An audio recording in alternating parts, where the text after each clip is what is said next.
Hi guys, welcome to the session. This is Prakash, Math Tutor. Let's solve the question which I have written on the whiteboard.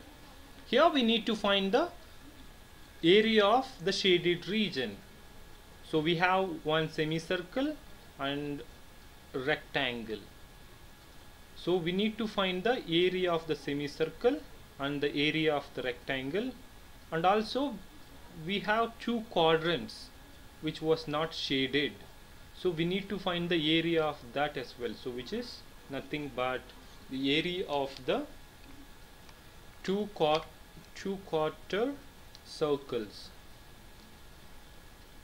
So let's find the area of the semicircle first. Given semicircle diameter is 14 centimeter, so the radius will be 7 centimeter. So area of the circle is, the formula is half into pi r square.